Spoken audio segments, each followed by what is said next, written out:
ससुर का घर बहुओं के लिए शिक्षाप्रद कहानी। रोहित और माया की अभी नई नई शादी हुई थी। घर में ससुर यानी कि रोहित के पिता सुधीर जी और वे दोनों, बस 3 लोग ही थे। इस घर को रोहित के माँ बाप ने जीवन भर पाई पाई जुटाकर बड़ी मेहनत और अरमानों से बनाया था। वरना आज के समय में मुंबई में घर बनाना तो दूर की बात है, किराए पर लेना भी बहुत बड़ी अचीवमेंट से कम नहीं है। जब रोहित कॉलेज में था तब माँ उन्हें और दुनिया को छोड़कर जा चुकी थी। एक काम वाली बाई सक्कू थी, जो सुबह से लेकर शाम तक उनके घर का सारा काम करती थी। नई नई शादी हुई थी, इसलिए सक्कू बाई का दिन भर घर में रहना माया को अपनी प्राइवेसी में बाधा लगता था। इसलिए अब सक्कू बाई सुबह खाना बनाना, कपड़े और पोछा करने के बाद चली जाती और वापस शाम को आकर खाना बनाती। सक्कू बाई की दोपहर की गैर हाजिरी से कई छोटे मोटे काम दिखाई देने लगे, जिनमें से ज़्यादातर काम बिना कहे सुधीर जी यह सोचकर कर लिया करते थे कि बहू को मदद हो जाएगी। लेकिन बहू सोचती कि ससुर को औरतों के काम में दखल देने की आदत है। एक दिन मौका देखकर माया ने रोहित से कहा, क्यों न हम बाबूजी को वृद्धाश्रम भेज दें। सिर्फ एक बार पैसा भरना पड़ेगा और उन्हें भी अपने उम्र के लोगों का साथ मिल जाएगा। हमें भी अपनी प्राइवेसी के बारे में ज़्यादा सोचना नहीं पड़ेगा। रोहित ने माया की बातों पर ज़्यादा ध्यान नहीं दिया।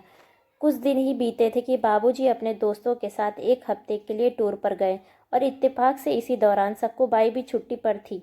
फिर क्या, माया को जैसे चाहिए था वैसा समय मिलने लगा। अब रोहित रेस्टोरेंट में खाना खा लेता और माया का काम ऑमलेट, ब्रेड या मैगी से चल जाता। खाना बनाने की टेंशन नहीं थी, लेकिन घर में निकलने वाले सारे काम तो अभी भी करने ही थे। ससुर जी की गैर हाजिरी में माया को एहसास हुआ कि वह बिना कहे जो काम कर लिया करते थे उनसे कितना फ़र्क पड़ता था। छोटे मोटे लगने वाले यह काम भी काफ़ी समय और एनर्जी लेने वाले थे। कुछ दिन बीतने के बाद एक दिन रोहित माया को कहता है, चलो आज हम कहीं बाहर घूम कर आते हैं। माया बड़ी खुशी खुशी सज धज कर बाहर घूमने के लिए तैयार हो जाती है।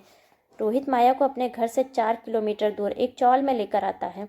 एक आदमी रोहित के हाथों में एक चाबी देता है। रोहित उस चाबी को लेकर चौल के अंदर कमरे का दरवाज़ा खोलता है।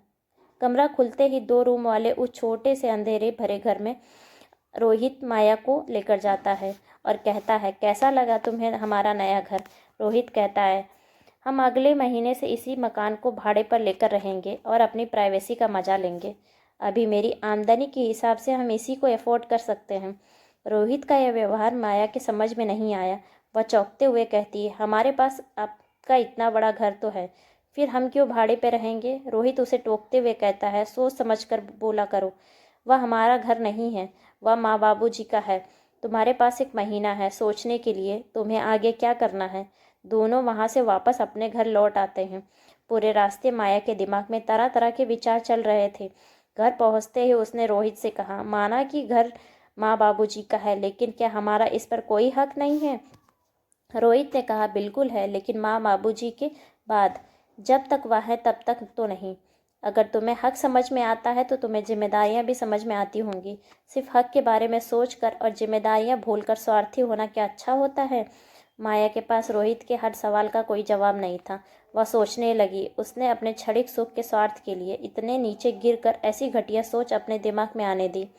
उसे मन ही मन पछतावा होने लगा। माया रोहित से बोली, मुझे माफ़ कर दीजिए, मैं सच में स्वार्थी हो गई थी, मुझसे बहुत बड़ी गलती हो गई। रोहित बोला, तुम्हें पछतावा हुआ, मेरे लिए यही काफ़ी है। मैं तुमसे नाराज़ नहीं हूँ। बेटा और बहू का यह वार्तालाप सुधीर जी दरवाजे पर खड़े होकर सुन रहे थे। उन्होंने आसमान की तरफ देखा और बोला, भाग्यवान, तुम धन्य हो जो तुमने ऐसा बेटे को जन्म दिया। उन्होंने दरवाज़ा खटखटाया। बहू ने दरवाज़ा खोला तो उनके सामने हाथों में पकड़ी थैली से गर्मा गर्म समोसे की सुगंध आ रही थी। ससुर ने अपने बहू से कहा, वो कोने वाले हलवाई के पास से लाया हूँ, तुम्हें बहुत पसंद है ना। माया को अपने ससुर के प्रति विचार और ससुर का उसके प्रति प्रेम, उन दोनों का फर्क समझ में आते ही उसकी आंखों में पश्चाताप के आंसू और चेहरे पर अपने परिवार के प्यार के कारण मुस्कान आ गई।